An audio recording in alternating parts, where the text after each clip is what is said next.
जैसा कि आपने मेरी प्रीवियस वीडियो में देखा कि सामाजिक रीति रिवाज कैसे धीरे धीरे सामाजिक बुराई का रूप धारण कर लेते हैं, आज भी मैं ऐसी ही विषय सामग्री लेकर आई हूँ। आज मेरा विषय है धर्म।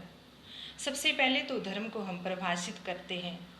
अगर समाजशास्त्र की दृष्टि से देखा जाए तो धर्म एक ऐसी अलौकिक शक्ति में विश्वास है जिसे ना तो हम देख सकते हैं, ना हम छू सकते हैं, केवल उसे हम महसूस ही कर सकते हैं।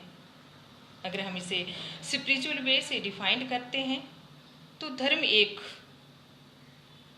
आध्यात्मिक जीवन की ओर अग्रसर होने की प्रक्रिया है। धर्म एक विचार हो सकता है, धारणा हो सकती है, हमारी एक सोच हो सकती है, हमारे जीवन जीने का सिद्धांत हो सकता है। धर्म के चुनाव में हम स्वतंत्र हैं और प्रत्येक जीवन के मनुष्य में धर्म की परिभाषा भी अलग अलग होती है, क्योंकि हर मनुष्य का जीवन जीने का तरीका अलग अलग है। आइए हम धर्म को उदाहरण द्वारा समझें। हमने ये कहानी तो कई बार सुनी है कि एक संत एक बार स्नान के लिए नदी में उतरे। जब वो नदी में स्नान कर रहे थे तो उन्होंने देखा कि एक बिच्छू पानी के बहाव में बहता जा रहा है।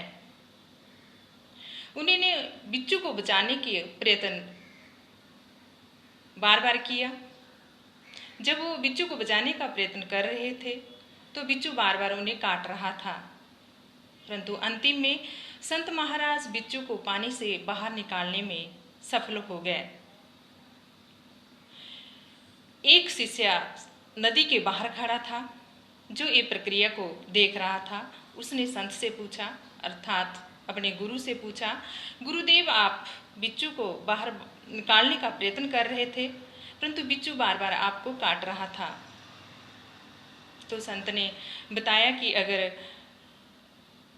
बिच्छू की काटने की प्रवृत्ति है, डंक मारने की प्रवृत्ति है, तो मेरा धर्म बिच्छू का जीवन रक्षा करना है।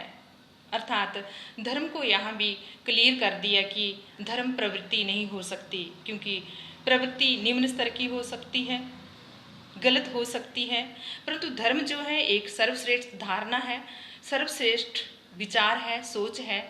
इसलिए धर्म कभी भी नकारात्मक नहीं हो सकता।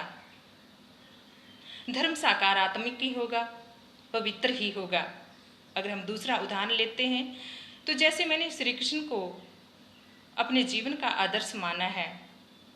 श्री कृष्ण भगवान को मैंने अपने जीवन का आदर्श इसलिए नहीं माना कि वे वासुदेव पुत्र हैं या वो द्वारिकाधीश हैं, परंतु मैंने उन्हें अपने जीवन का आदर्श इसलिए माना कि उनके जीवन में जो भी परिस्थिति आई, चाहे सफलता आई, असफलता आई, सुख आया, दुख आया, उन्होंने हर परिस्थिति का सामना समता से, सुदृढ़ता से और स्थिरता से किया।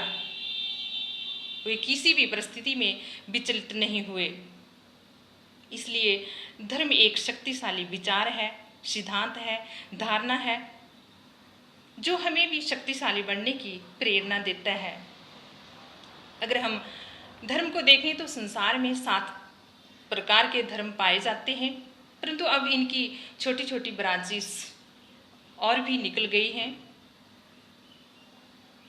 धर्म हमें हमेशा ही अच्छे मार्ग पर चलाने का संदेश देता है। अगर हम आज अपने समाज में देखें तो धर्म के नाम पर कई हिंसक घटनाएं देखने को मिलती हैं। देश की संपत्ति का नुकसान किया जाता है, कई हिंसक कार्य किए जाते हैं, धर्म के नाम पर राजनीति की जाती है। अगर हम देखें कि अलग अलग धर्म के 2 लोग आपस में शादी कर लेते हैं तो एक को अपना धर्म परिवर्तित करना होता है। जहाँ धर्म एक ऐसी सोच थी जो हमें ऊपर उठाए, जीवन के निम्न स्तर को उच्चता की ओर लेकर जाए, हमारे अंतःकरण को पवित्र बनाए, हमारे विचारों को शुद्ध बनाए, वहीं इसका स्वरूप आज बदलता हुआ नजर आ रहा है। कहीं ना कहीं धर्म गुरुओं को धर्म का सही स्वरूप लोगों तक पहुंचाने की जरूरत है, या हमें ही एक रिच बौद्धिक क्षमता की आवश्यकता है जो धर्म को गहराई से समझे। धर्म जीवन जीने की शैली है, न कि ये कोई हिंसक कार्य करने की प्रवृत्ति है। इसलिए धर्म हमेशा ही हमारे जीवन जीने का सकारात्मक सिद्धांत हो सकता है। अगर आपको मेरी वीडियो अच्छी लगी हो तो प्लीज़ आप सब्सक्राइब कीजिए, लाइक कीजिए, शेयर कीजिए। धन्यवाद। जय हिंद।